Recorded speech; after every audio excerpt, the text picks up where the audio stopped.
Go for it. Oh, amazing. Hello, my name is Kevin Bateman, and this is events and spiritual places that people have forgotten to visit.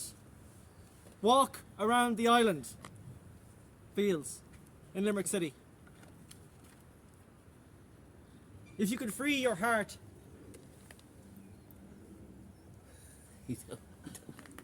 if you can free your heart, we look upon them with pity. We look at them. They are poor and dumb. They are from a poor area. I hate your life. I hate your dreams. They will eat your flesh, your designed madness. But we will repair your soul. I forget that I can breathe.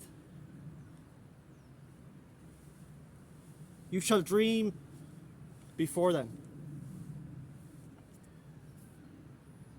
Systematic beauty, subject to availability. I am better than you. I smell better. I can make you homeless. Excuse me, I am drunk. I did not mean to say that. You are poor. It is so amazing to have the lower classes do things for me. I am an interior designer. I design who I speak to and how I act. What makes me comfortable to speak.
And I give you Amanda Bell.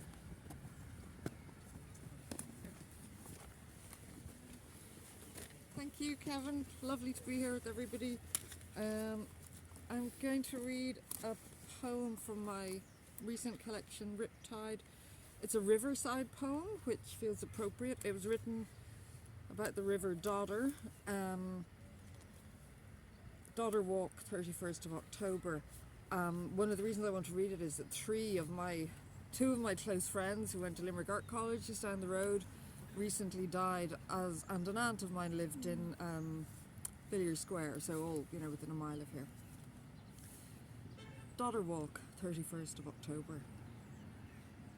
Some days I feel they're closer, like today, as I walk beside the mill race, watch the water softly swirling while the brightest leaves float by. Shadows on the other side, just beyond my focus, those who have left me in sole charge of our shared memories. On the sunlit bank, a fox looks up. Ducks mass above the weir, but kingfishers have moved downstream, as shall I when the day arrives that I know fewer of the living than the dead. I'll loose my ties, let the current bear me seawards, join them in the falling tide. Just one or more? Two more. Two more. Oh, three. Great, thank you.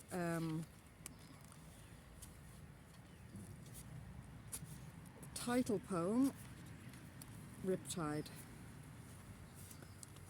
I lost it to strong currents. It slid over my cold knuckle and got swept away before it sank, though I stood chest high among tall waves while you dived and dived to save it.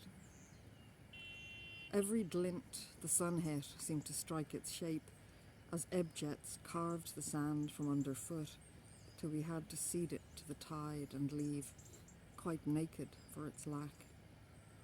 No new gold ring could bond that to me, that you, those strangers lost to time. And the final poem is called O Bad, which I wrote for my daughter Elizabeth.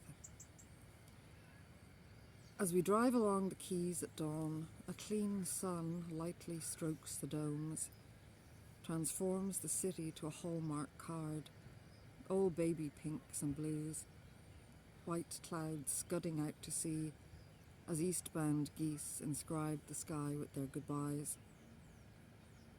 This is the hour the homeless own the empty streets.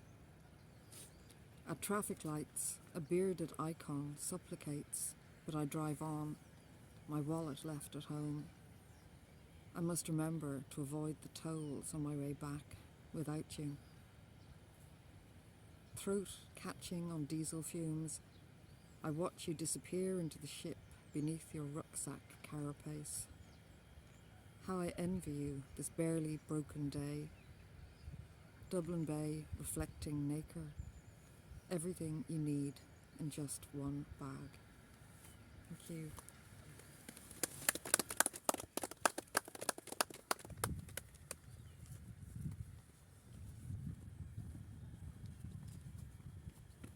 Dominic.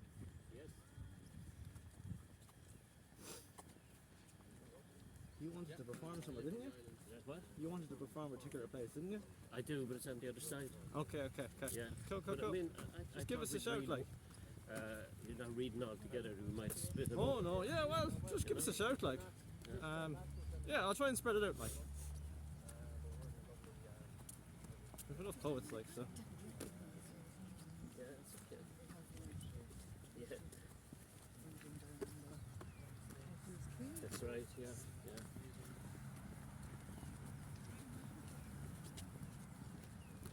Come far for this reading? No, my parents are in Limerick and I was down in Doolin with the UL crowd Yeah. for the week, so it's all worked out absolutely beautiful. It's the UL, it's the winter The festival. winter school, yeah, Yeah, with winter school. Sarah Fitzgerald. It was really great. Was Owen and everyone on there? Owen was there, Yeah. Ó'Móráin, fantastic.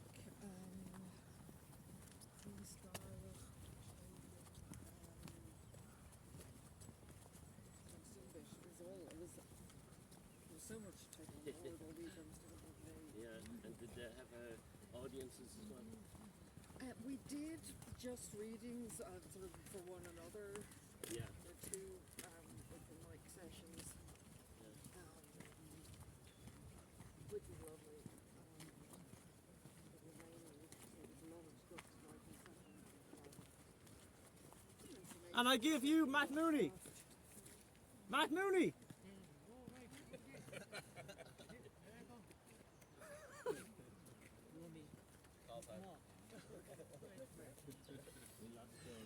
There's a guy roaring at me with a Ooh, camera.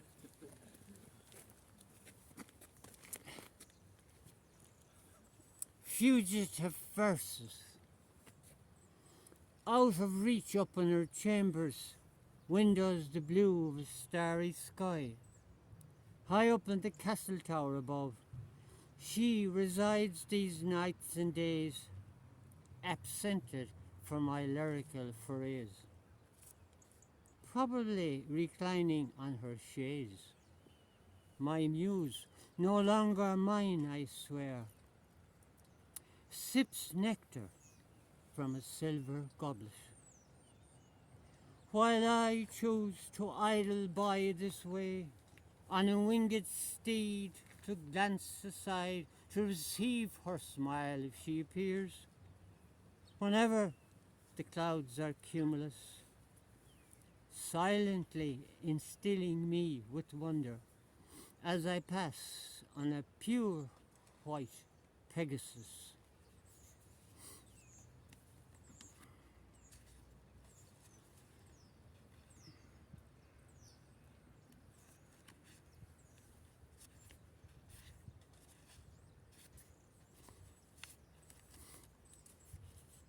L'esprit de vie.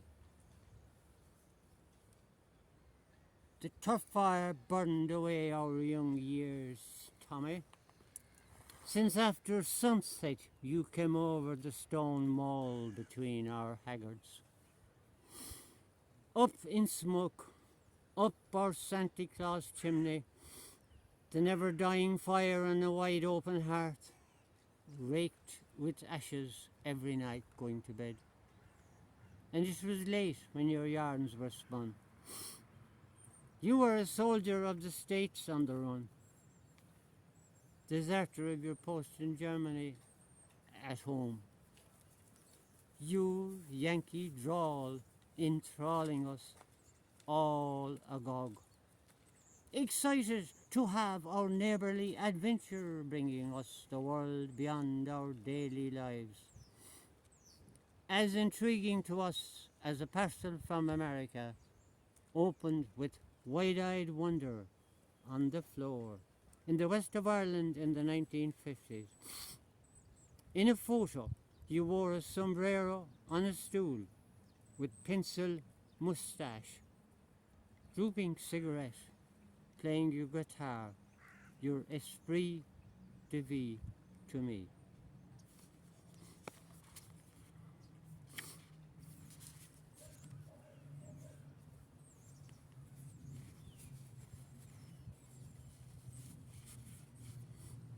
A robin's tail. It was only a moment's weakness as I was passing by. You look so sweet in pink. I had to stop and nuzzle in your flounces to find your perfumed fragrance in the heart of you. Yet I cannot savour you, my rose, for I have lost my sense of smell, and the scent of you could send me. But in the air, soft and beckoning, I smelt your very essence, though only for a millisecond then. Up above, a robin redbreast sang from the ridge tiles of the shed. Beside me, I stood in silent tandem with the stillness of trees, standing as if at ease in sheltering the house, sycamore, beech, ash and alder. Not a breeze to change the mood, a break the calm that left me there, stranded in my own domain.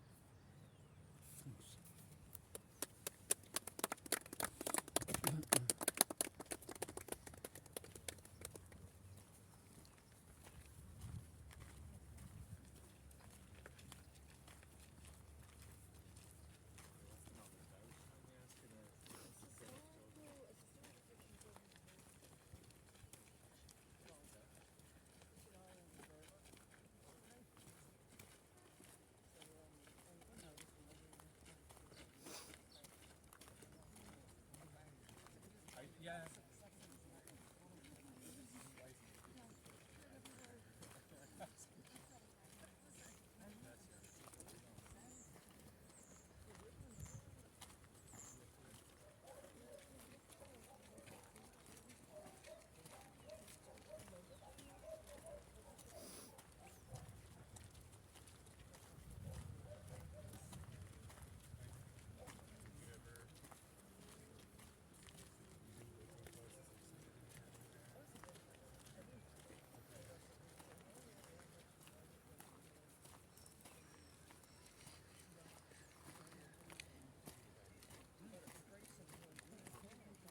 Dominic, was there ever a linking over here, no? Sorry? Did it ever link onto this island? No, there was proposal to make it a cycleway, Yeah. but it, you know, I can imagine, yeah. people don't want that access from Yeah. over there. You'd have fucking horses and God knows what. And what, it was always like that, like. Yeah, since I remember it. Yeah. Yeah. It's a weird, like, for catching salmon. That's what Is it that what it's for, is that it? was Okay. originally it, yeah. Interesting. Look at all the foam. Jesus. Is that foam? I was just wondering. What Yeah, that was. it's not pollution, it's kind of, it's just, speculation or something, I don't know. Yeah. It's some island, like, my God, it's unbelievable. And King's Island is what Ah. it's called, really. I refuse to call it king. I will not bend the knee. Owen Devereaux was telling me, he says, why didn't you ask the castle to perform in the little room? And I was like, I didn't say, I'm not bending the knee, no way, not a chance. I refuse to do indoors. Why? I'd rather do outdoors. It's much more nicer, like. Yeah. You get these random interactions, like with locals or dogs or God knows what. Yeah. We were performing in the middle of Northern Ireland in Ó'Móráin. All three of us were turned up and we were sitting there and we were performing. 3 dogs appeared. The 3 dogs were associated with the site itself and Yeah. the chair. Yeah. And you're sitting there going, and that was like a sign, like a welcoming, like a you're welcome here. Yes. Yeah. 3 dogs walked up to us, exactly 3 dogs, and it was like that was Did they attributed. hang around?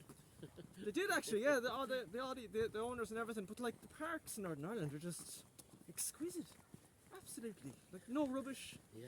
and this is the middle of nowhere. Like It's a different attitude, isn't it? it's the Queen's money, you know. So whereabouts do you want to perform? Well, I mean, it's at the other side now. Spread this out, like spread these out, like spread all the There's artists out. there's plenty of people here. Mm-hmm. I mean, I mightn't be able to find a place even. We're missing one person. That's the only thing. Yeah. I don't usually reveal who's performing, but I kind of had to. It was kind of obvious, like. Yeah. These sandbags are terrible. Jeez, it's awful. I suppose that's what the. I know they're due to stop. Yeah. That wouldn't stop much, I wouldn't say. Not really, no. It's terrible looking. They could build an Italian sink. Did you ever hear of that? Sink. An Italian sink, they call it.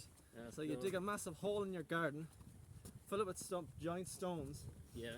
and when the flood water comes in, the stones soak up all the water Right. and right. trap the water in the stones. In the stones. Yeah. Yeah. So it traps all the water in the stones, like. Well, what kind of stone is it?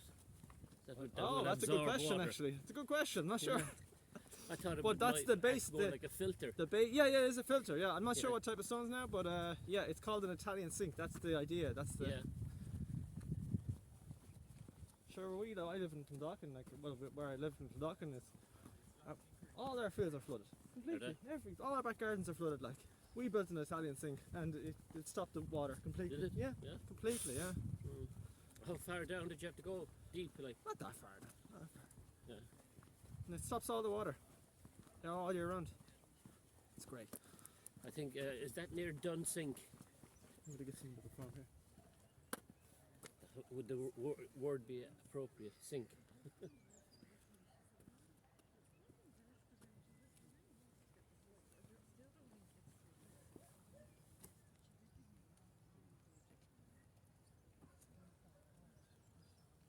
And I give you Jasmina Susic. Did I say it right? Yeah, it's fine. Hello. So I just tuned into the land because I believe the land in Ireland holds the medicine. And this is what I got. Turning warm tea in people's bellies into fire. Trace your words all the way back in time, find incantations, disbelief, sacred silences. Find poetry in the impossible. Implode like supernova and leave this town no later than 4. I have a situation under my skin, raw bones and ashes, burnt desires stretched over 3,000 kilometers over European continent. Prayer over north fires and cold winds, turning warm tea in people's bellies into fire. Okay. Now, oh great spontaneous nothing. Oh great spontaneous nothing, make me brave in my seeking and peaceful enough to be able to find different roads. Pale mornings, fog and jazz music. Let me make soups and healing teas, play drums and walk my poetry off in silence. My voice drowned in disbelief, ancient magic stirring in my bones. Oh great spontaneous nothing, send some blessings my way. Bridget. I call her Brigid instead of Bridget to distinguish religious hallucination from great goddess of all. And I am turning to a next page.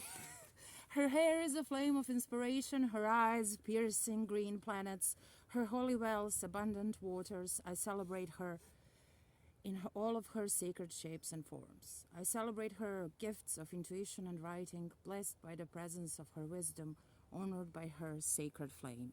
And so it is. Thank you.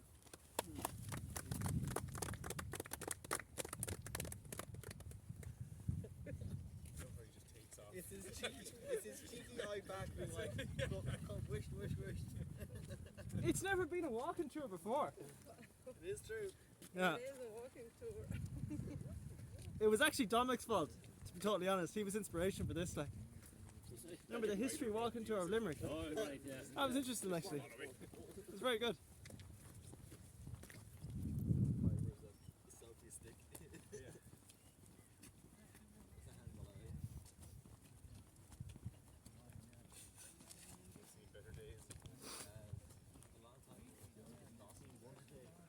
Well, yeah, well, that's probably all the fond memories, David.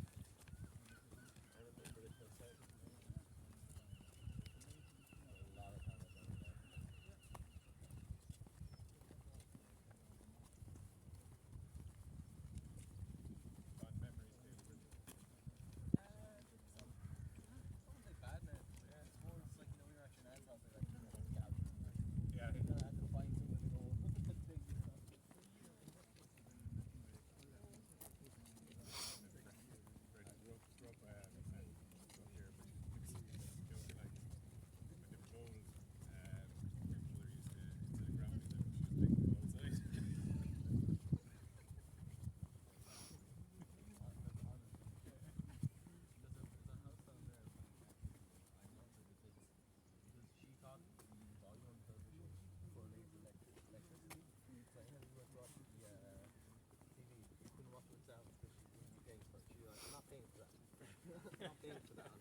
You want to pay for my electricity, go ahead. You can turn up your volume massively in your house. Became fantastic lip reader or something. Just dead. Very set noise. Please what we call Someone in the phone. get the impression that it's coming.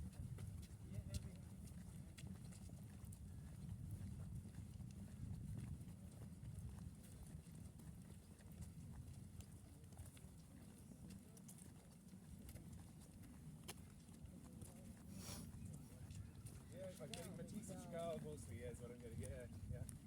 Yeah, her work is definitely has goes back to God, yeah.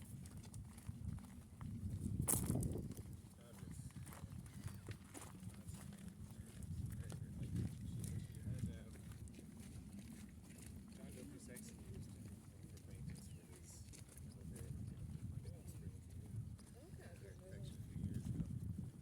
think it was his first one in San Diego.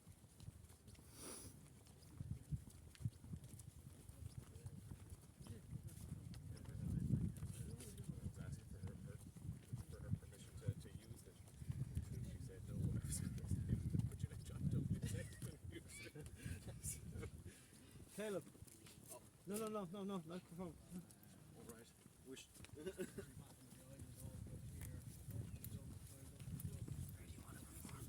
Anywhere. Just give me a nod or a shout or I don't know. We'll you. do it by the hand. Huh? We'll do it here. It's the hand ball, I think. Okay, fair enough. Good. Go for it. Rob car, yeah? Sorry? Rob car? Honestly, you want to give the car a shot? Let's go. Sit in the Rob car. Sit in top I'm of not the going Rob. to sit in the top. Why not? Okay.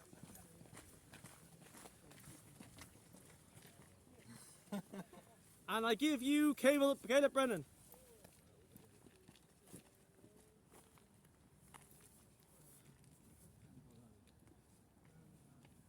You can call it handball, Ali. This is a handball.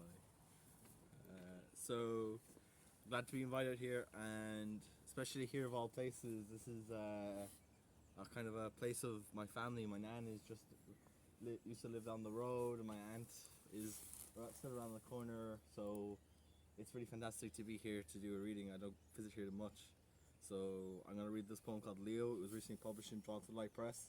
It mentions my nan, so I why I included it. So Leo. When she was born, it was the hottest summer the island of Ireland had ever seen. She will be a child born in the sun, and will not know the weather that homes here. Just like the tempest rain which falls as rapids above her as she waits at bus stops, or that sideways glancing torrent that will bite into her on muddy pitches in East Tip. She'll not be ready for it, her future. She'll only understand the soft hug of Penny's PJs, warm black fingerless gloves during the Unisert cycle, or that lapping motion of the hot water bottle hidden under her sun-blessed pillars of legs. She'll comfort herself as she studies near fire often, and with the warmth of Dad's hugs, or eating soft ice cream in the kitchen at 4 p.m. October darkness. She'll feel bliss during the April break, when escapes to Nan's caravan in Ballybunion become ritual now. She'll feel at home here, almost fresh in the hot brevity of Irish summer. And, while hypnotized by streaking rainfall sliding down the car window, she will think back and wish for softer days. That is her future, however. Now she rests in easy warmth, cooed by the electric hum of the modern fan, and calmed by the soft static of the baby monitor, inured by the side of a figure who she'll eventually call mother, but now will only understand the bond she has, and comprehends, yet doesn't, the love which he holds for her. Thank you. Pale blue dot. When Sagan's golden disk just passed by Neptune, Voyager turned its back on Pluto's forgotten surface and takes us all in her lens as the pale blue dot. Each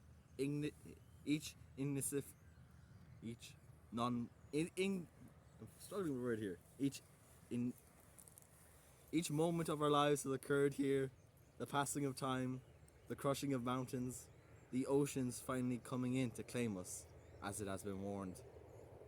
The bar mitzvahs are to be had, the siestas will not end, the glory of human achievement will be gained upon and slept upon, as Nona's cracking knuckles will have knead out the gnocchi for family dinner. We have just awoken though. We'll have slept past noon, half-dressed, stumbling into our disused flat-pack kitchen. Carl's camera catches us here in our unaware, blissful state, listening to Europop and eating day-old frozen pizza. I will glance your eyes, and for the first time seal the pale blue dot in your left iris, finding after all these years, the point of it all.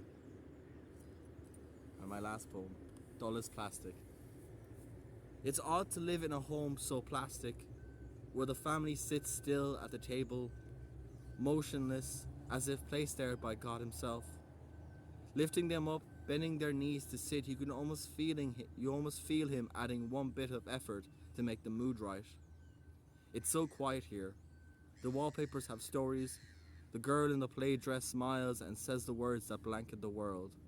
The children are playing with the grandmother on the old lax leather chair.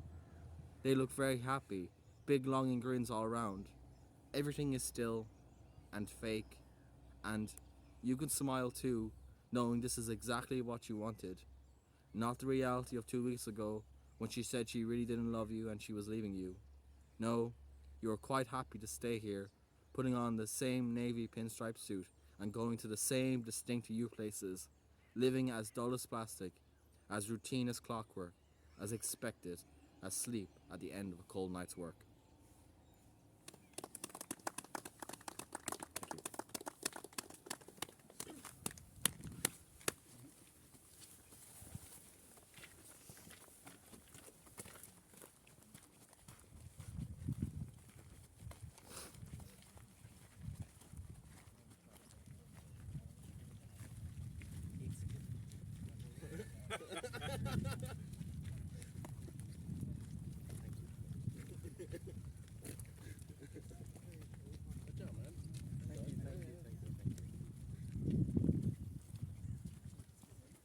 It's actually pretty desolate here.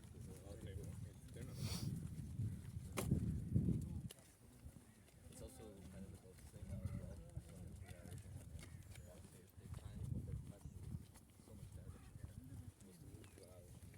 Fix the area and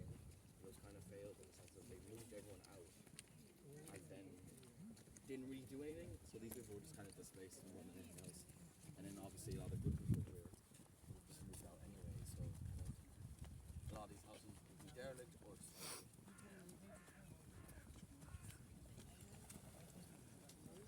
Sorry, though. Honestly, I'm writing an article about that. I'm a journalist.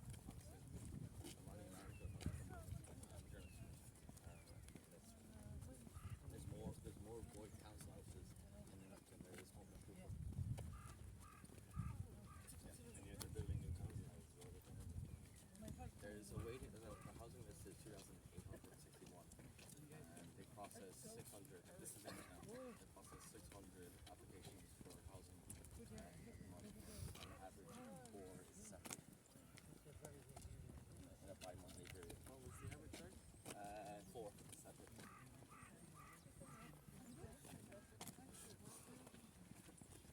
don't know. They say the applications don't meet standards.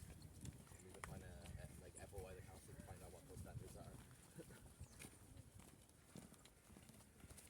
And I give you Jamie O Halloran.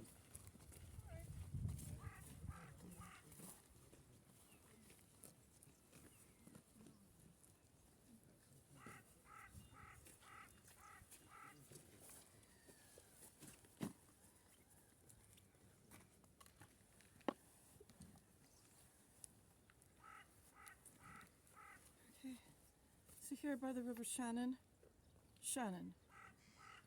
beaches bend low.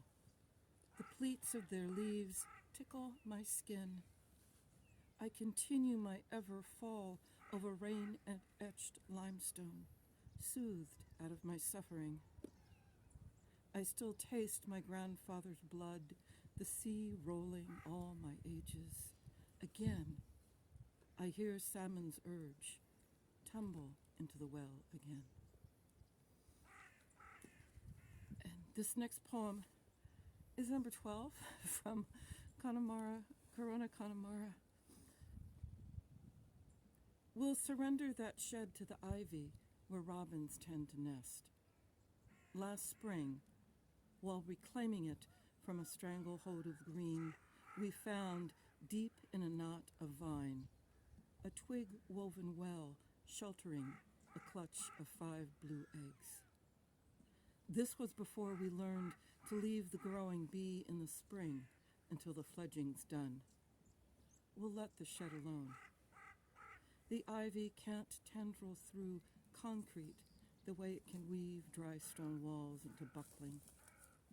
Funny that ivy, with its wandering way, is an emblem of fidelity in a bride's bouquet. Pretty ivy-leaved toadflax finds easy birth in a wall, as do hard fern and heart's tongue that thrive gently in crevices, spilling their bright fronds plumes against the gray. Robins feed madly in winter. They need fat for fuel to keep the embers glowing in their breasts.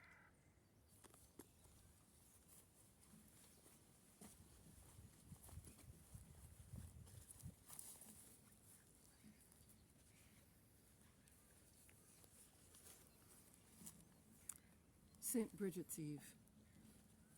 What is bright today are maize-colored ribbons of witch hazel blossoms streaming against the oyster sky. At the church, we set 3 wicks to flame at Our Lady's alabaster feet, setting prayers off for the friend in stage 4 we'll Zoom with next week. I'll point my phone to show him the snowdrops and sweet box. I'll want to see if, as usual, he has wintered their kitchen into a hothouse of paper whites. Nothing is usual. He'll talk about women's basketball, which composer pulls him deeper. And when the talk turns to his wife, their sons, their babies, our smiles will struggle to witness light, the old one that flowers even in the dark.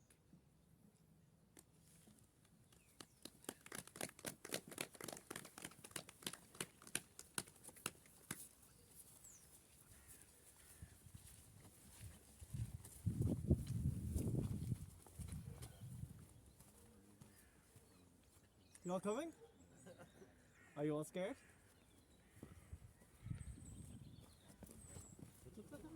We're the sort of poets who break the rules, are we? That's the whole idea. Yeah. Yeah, we're poets like. We're poets, we can't read the sign. Exactly. Was I telling you I looked up the old OCS maps, the Ordnance Survey maps, and the council office was the old prison. Council round table was the old prison. Were you able to get access to them? You have to pay for them sometimes. They got rid of loads of features recently.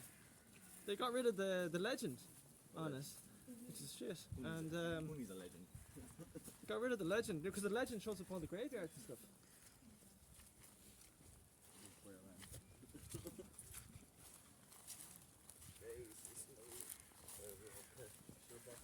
How are you? Thank you for coming.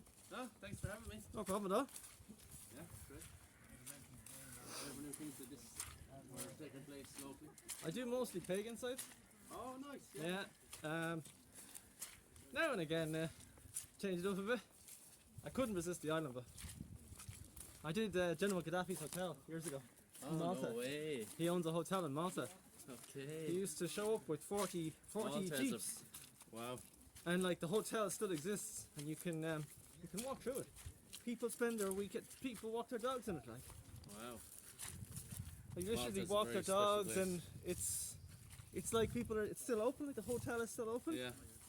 And oh, it's amazing. Like, you can still feel the energy of the hotel. Yeah. Like, it was the most famous hotel in Malta. Yeah, I've never been to Malta now, but it's definitely some place that is Yeah. on the list. Avoid Malta, go to Gozo. Oh yeah? Gozo's amazing. You'd spend the rest of your life in Gozo doing yoga.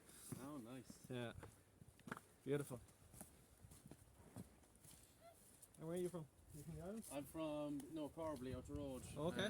But I suppose I'm kind of out in the Mooney side of town a lot. Yeah. I'm living on the island at the moment. Been here for the last year. So. Okay, okay. How do you find it? Great, yeah. Yeah, great, yeah. People keep telling me how dangerous Limerick is, and it's like, I grew up in Dublin. Yeah, Do you know what I mean? yeah. Like, Dublin's far more dangerous than Limerick. Believe me. Yeah, it's like, once you can read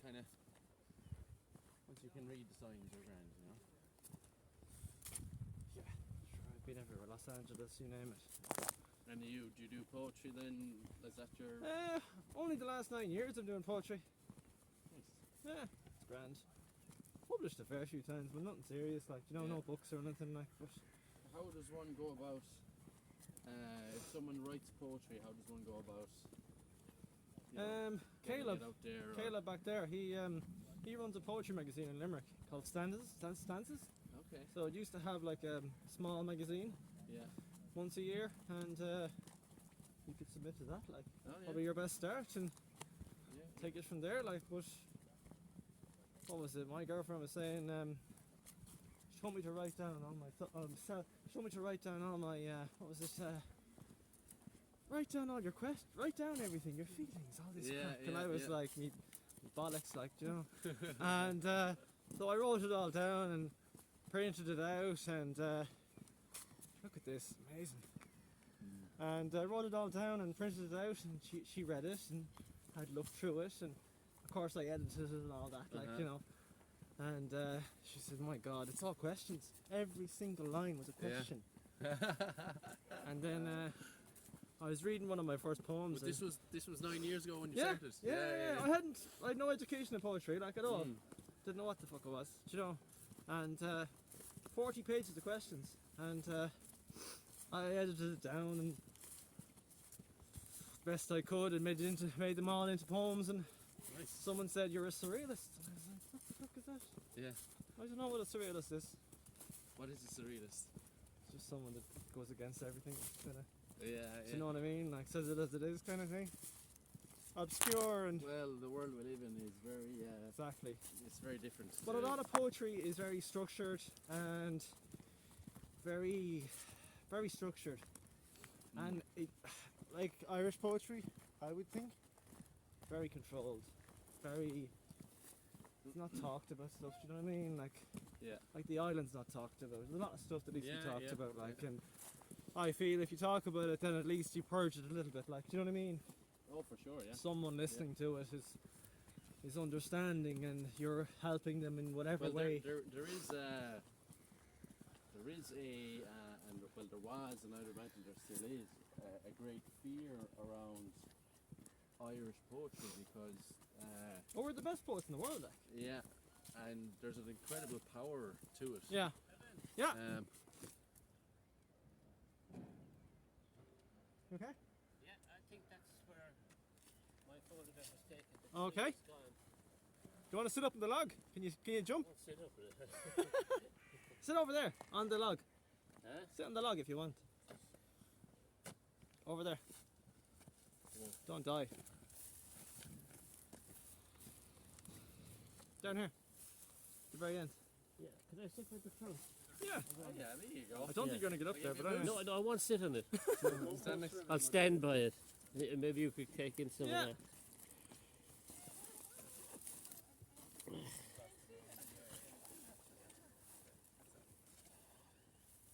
And I give you Dominic Taylor. Should I wait? For this?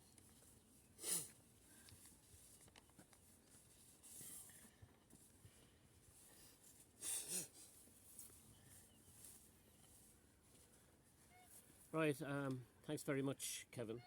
I was delighted to actually come on this walk because, like Caleb there, my grandmother lived here and my aunts, and we visited here every Sunday. And in the summer, my father would bring us along this path if it was a good day, and we'd walk around the bank before visiting my grandmother. And this picture was taken here at this tree, I'd say 62 years ago. And that's my brother there alongside me. So I'd like to read a poem. I'm going to read a poem in tribute to him because he died a year and a half ago now from COVID. So I'll read that, but I'll read two other poems first, and then I'll read the tribute poem to my brother. First poem is called Buffer. And I was just looking for poems that reflect what we're doing. This is about walking. The soft hello lets us free to keep moving with our thoughts. The pull of the dog as he sniffs the air, and we pass by, moving further on. The tweet of birdsong, horses tethered in a field as we walk by the yellowing leaves falling from the trees. Left behind, slipstreams, idle hands, things of little importance. This autumn evening, like others, marshalling the remaining days of our lives. Okay. And as we're on King's Island, this is a poem called Kings and Queens. We were the kings of footpaths, railway lines, ditches, hidden orchards, tracks that led to dens and adventure. You were the queen of summer, buzzing like a bee, scooting down the hill that led to the city. We took the road to the country and cider-filled days, and you chose makeup and the company of older boys. You fell headlong into life and left your lipstick mark for all to see. Now your form is a ghost, someone I knew a long time ago, but your presence is still here between the rumble of traffic and the rustle of trees. Yes, we were kings once, and you were a queen.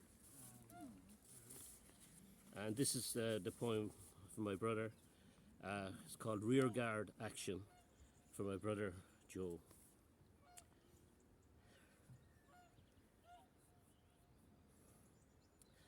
I'm sorry, I don't know if I can read it.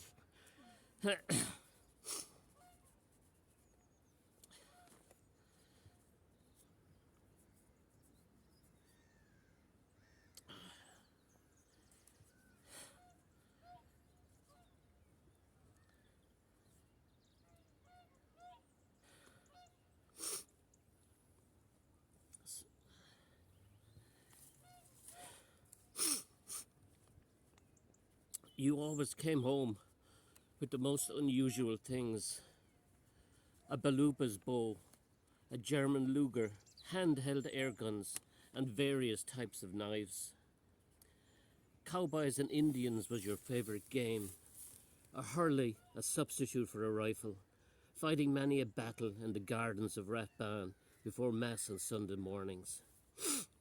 As you got older, you put away the guns and knives, grew your hair long and bought a pair of hipsters.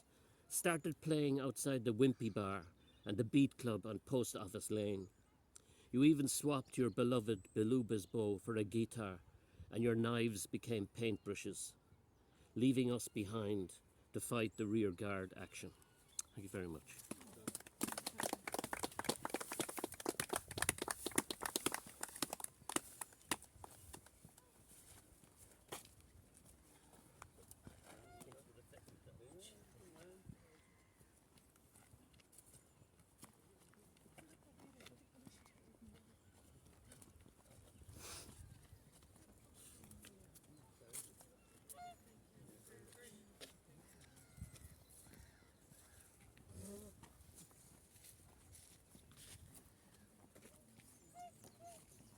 And I give you Edward O Dwyer.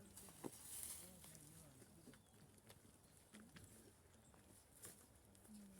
you want to stand up there? Huh? Do you want to stand up by the tree? Stand up here. Yeah. I could attempt it. That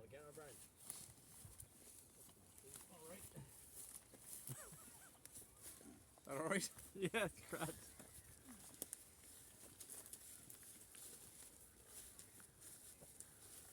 Okay, so I'm going to read 3 poems from this new collection, Exquisite Prisons, and the first of them is a poem called Not Talking. I was reading Ian McEwan's Sweet Tooth at the time and came across this line, as you sometimes come across a line and you have to do something with it. The line is, sometimes not talking is the best way through a difficulty. Not talking. Something minuscule. I can't remember what. Not talking took us through breakfast, then through lunch, and then through dinner, and then back to breakfast once more. Both of us stewing, cranky, stubborn as fuck, but nothing serious, of course. Just not in any hurry out of it. The peace, the quiet, to be back stringing together all those careful garlands of syllables. Some years going by and the bills continuing to be paid on time, appointments kept to, the stove turned off every night, and the 2 dogs fed and walked. Each night we managed sleep with no wane in the skill of it, its spatial conciliation, its unique intimacy, full agreement there still in the various twists of limbs, and later again, stooping over you and kissing your cold, blued flesh. For the life of me, try as I might, I still can't recall what it was, that minuscule thing, not talking, was getting us through.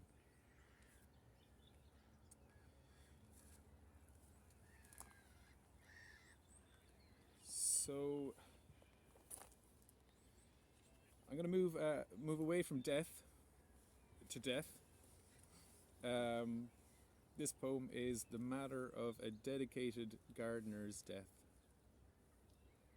A dedicated gardener should die in his garden, doing the things that all of these years have made him a dedicated gardener. Not that he should plan for it, of course, or make any kind of preparations, but wouldn't it be fortuitous if it happened to be early March and there were clots of daffodils all about? Yellows always make a garden its most alive. There isn't any avoiding it. Dying must be done, but only after all the procrastination one can manage. And dedicated gardeners must die somewhere. And why not the garden, its best version?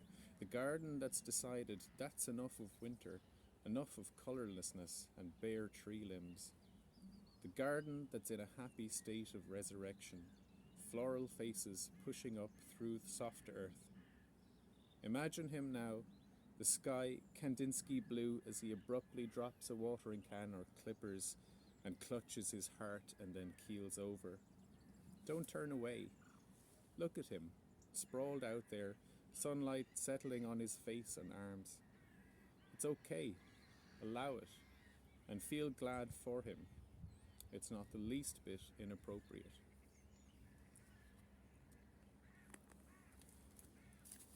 Okay. going to finish on the last poem in the book. Nobody dies in this poem. I don't think anybody dies in this poem anyway. I might die in this poem. There's a vast abyss down here that I'm trying not to fall into as I read. To be kissed extraordinarily. He yearns to be kissed, and kissed extraordinarily. He looks around the cafes and the bars and the streets where his face is a known one, and he takes in the people there, kissing, always kissing. Everybody is at it. There seems to be nobody left who isn't quenching a thirst for ordinary, bland kisses, wishy-washy kisses. He yearns for more than those. A harrowing kiss, he thinks, just might be extraordinary. And he imagines this, being on the receiving end of a kiss that could only be described as harrowing. She need not be beautiful. It would be better, perhaps, if she wasn't. Why? Who knows? He imagines being left somehow altered by it, being so perfectly harrowed that he'd never quite come back to himself after. Thank you. Cheers.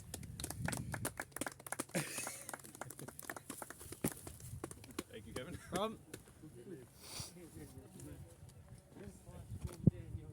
know, yeah. Poetry on the edge, you know.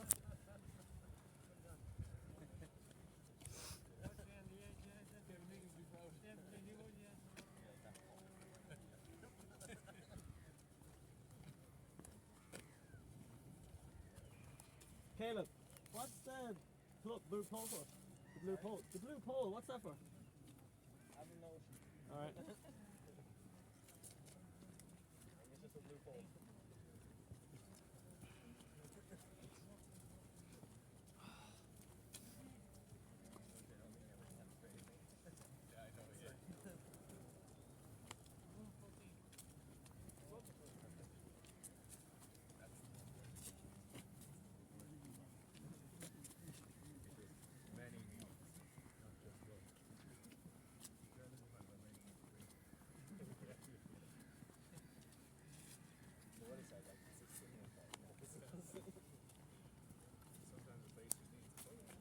And I give you Marie Studer.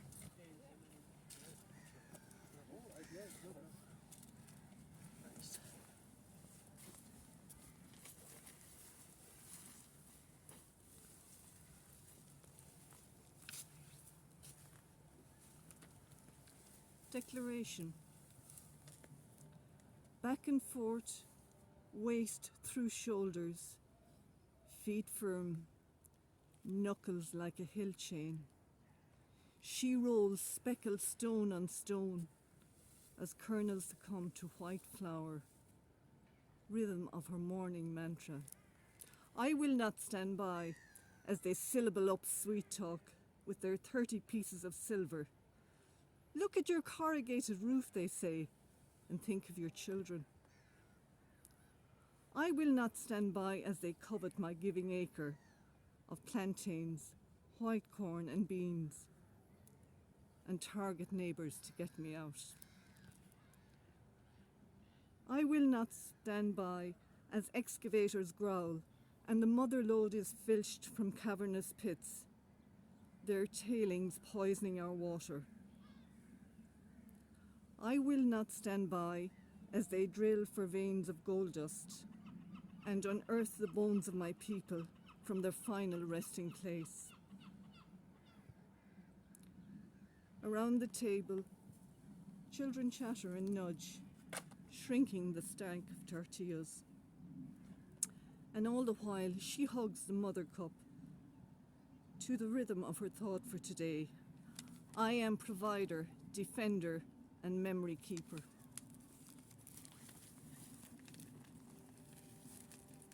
November in Berlin.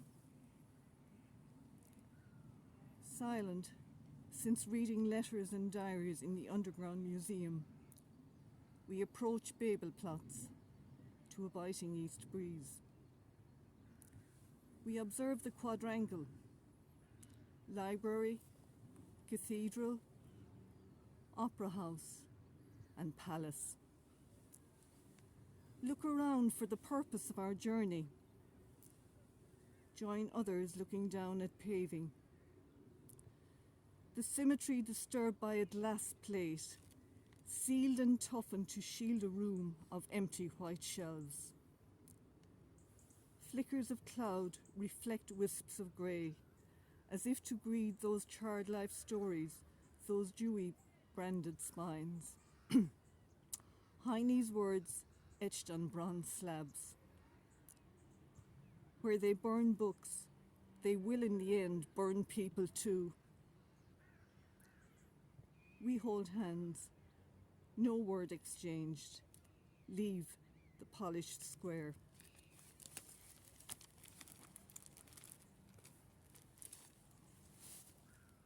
Emilia, your posy book. A posy book is what we would know here in Ireland as an autograph book. Faded wrap hid the weft and warp of embroidered roses. Centurions of the heart on the cover of your posy book. Cursive script promised a future of love and happiness, sidestepping stained words and suspicions in Winterbach, 1942. Your mother's curlicues laced a page. Her words, leave failure in the past and not look behind. Her days, waiting for news of her uniformed son. Your father's straight hand counseled to live simply for a true and happy life. His nights, deciphering crackles of foreign news. You crossed borders and in the margins drew black crosses, wrote dates in memory of faces and interwoven dreams. On a winter evening, pine and cinnamon in the air, you spoke to the sepia people spread on the table. If I'd only known how leaving turns into longing, the longing that only those who leave know. In the box of personal effects, framed photos, trinkets, and your posy book, its threads still spinning through hearts and borders.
No, could you film it? Film it. Like. Oh, film it.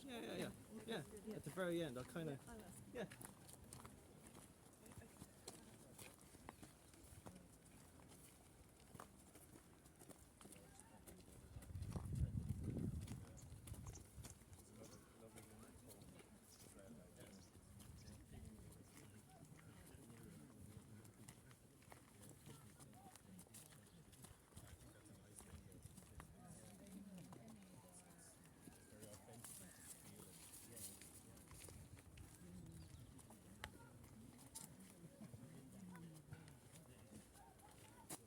And I give you Breda Spaight.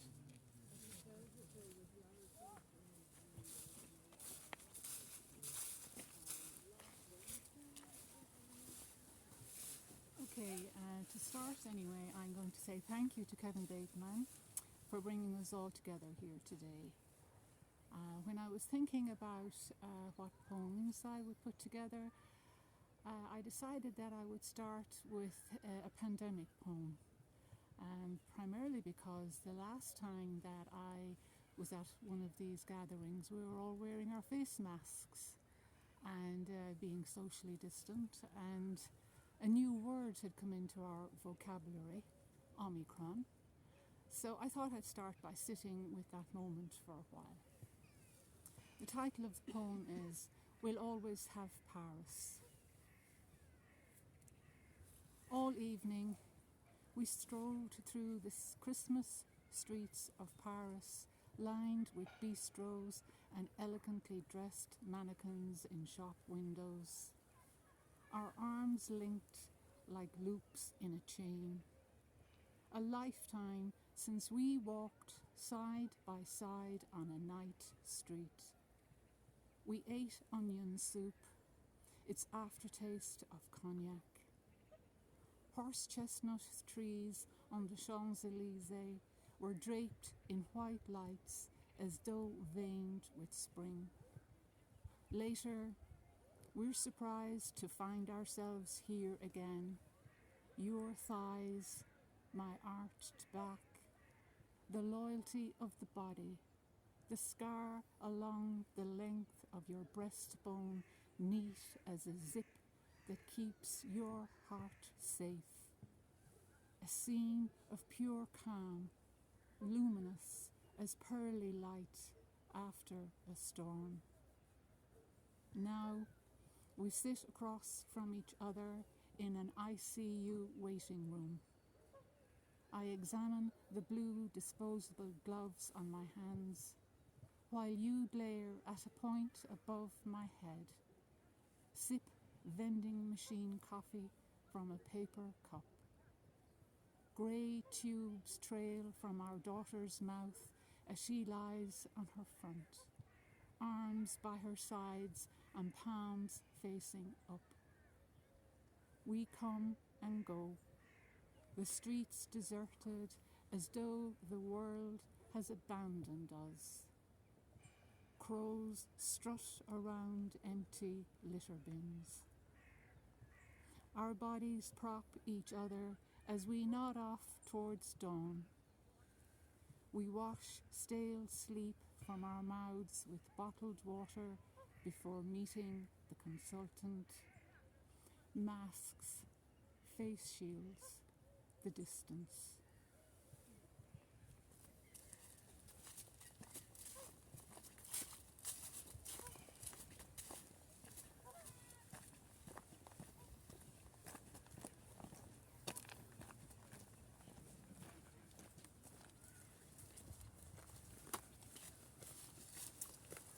The title of the next poem is Feast, and this poem is it's a celebration of where I come from. It's a celebration of the Ireland that I grew up in, and it's a celebration of the tenacity of the people that I grew up with. Feast. The women in my family strip succulent flesh from boiled pig's head.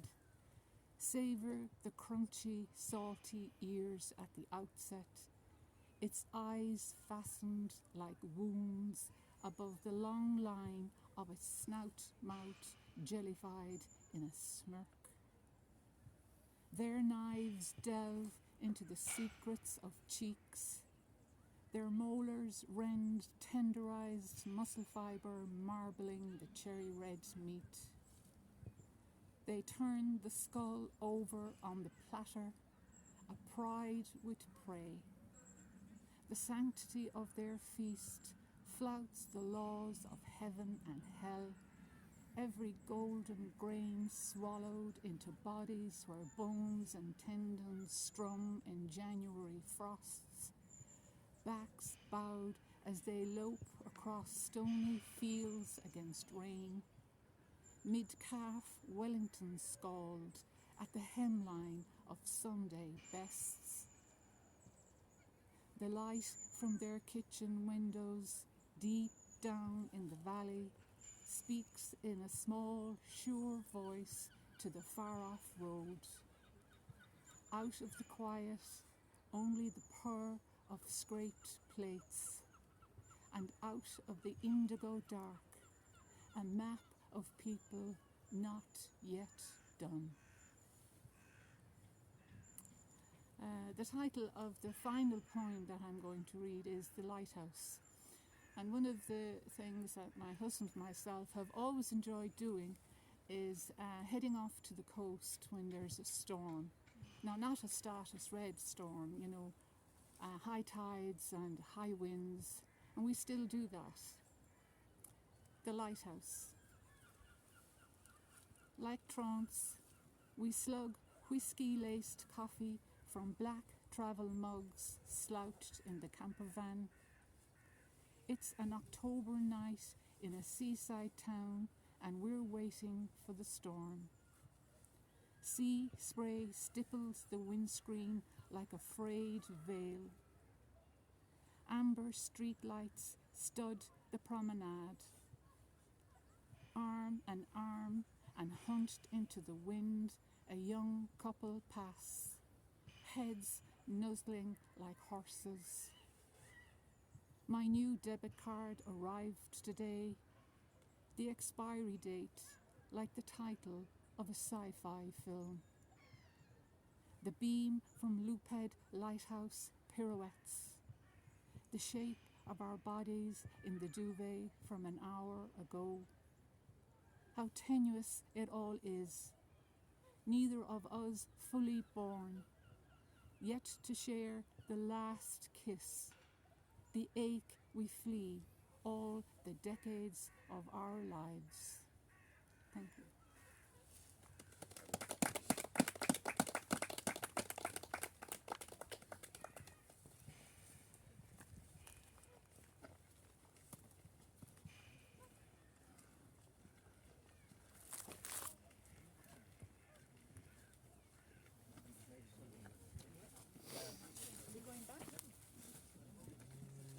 Marie? Your husband? Enough room. Oh, no. Just film us. So everyone around me? Oh yeah. This way? Everyone beside me. You can. Come this way, come on. Come on. Don't be shy now. Don't be shy. Very shy. I'd say you are. You're in here. Amanda, Matt. Shall we Oh, it's okay. It's okay. I think it's okay. I'm grand. I'm grand where I am. I'm the bystander. Oh, I think we need to get them all in, do we? Are they all in there? Yeah. okay, that's a bit weird. Okay.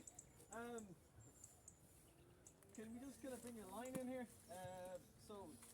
Yeah, kind of hug or something. I don't know. Anyway, are you guys okay here? Yeah. Good. Okay. I'm gonna go in the middle here. Am I in the middle then? How's that? Does that look okay? You're centre, yeah. Cool. Hello, my name is Kevin Bateman. Hello, my name is Kevin Bateman, and this is events and spiritual places that people have forgotten to visit in Limerick City. This is Island Fields, or the island.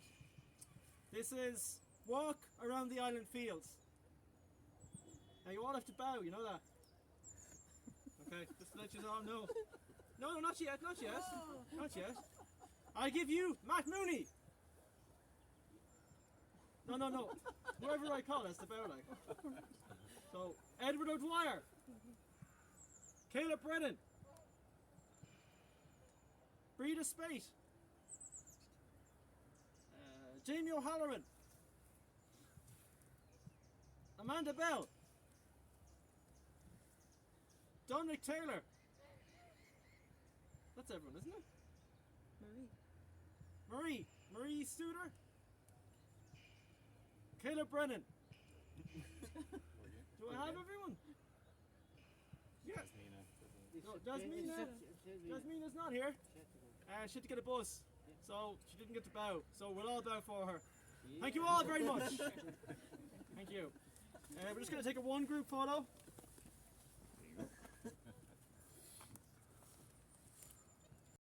card, yeah, that's fine. What's your name? Cullum Patrick Ó'Móráin. First, I just want to ask, are all the women here Irish? Irish women? All Irish? Okay, so it's a poem for Irish women. Do you remember the Irish ladies soccer team who qualified for the World Cup and then they were slandered a small bit by British media? So that inspired this poem. Let's just get it up here.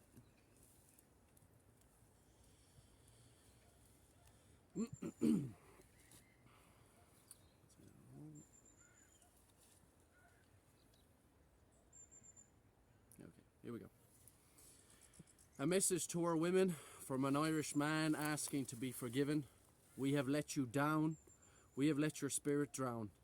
Whether it be a man in a white gown or a tyrant wearing a crown, your faith has been denied. Your children put to work so your oppressor could be supplied. Your success, your glory, the things you cherish holy, no longer yours to confide. Why? Your babies taken, your pleas for mercy forsaken, your trees cut down to build ships for that crown. Why? Your land plunder, your families torn asunder, and even when you begged for your grain not to be exported, coffin ships they gave you, starvation they called it. Why? To the women who wore orange on the 11th of October, you fill my heart with courage, you keep my wit sober. You fought for your kit, for basic support so your team could knit. Now you've grown strong, and the world stage is where you belong. When I see how you've been treated, it makes my skin crawl, my blood heated. The devil is not dead. There are many layers to him, it could be said. He sits at a distance and pulls the strings of his assistants. You'll see him on the TV screen or on the Twitter machine. He'll pretend to be your friend. He'll pretend you're the one that needs to bend. But do not go gentle into that good night. For you are our light. You are our glory, our never-ending story. You are our sisters, our daughters, our mothers, and we must shield you from the oppression of others. So stand up, our doll. To my brothers, Sheena Fina fall. Step forward, denounce the arrogant, educate the ignorant, and let our women play their sport. Almost 2,000 killed by the Ra. Baby Alan Jack lost one out with his ma. A family truly torn, frustrated by the lack of acknowledgement for their loss. A boy only 5 months born. Avril Monaghan, pregnant with twins, lost on that day in Omagh, alongside her mother and daughter, Maura. So as I wield this pen, it is my duty to hold the suffering of back then. Oh, how great pain has been felt.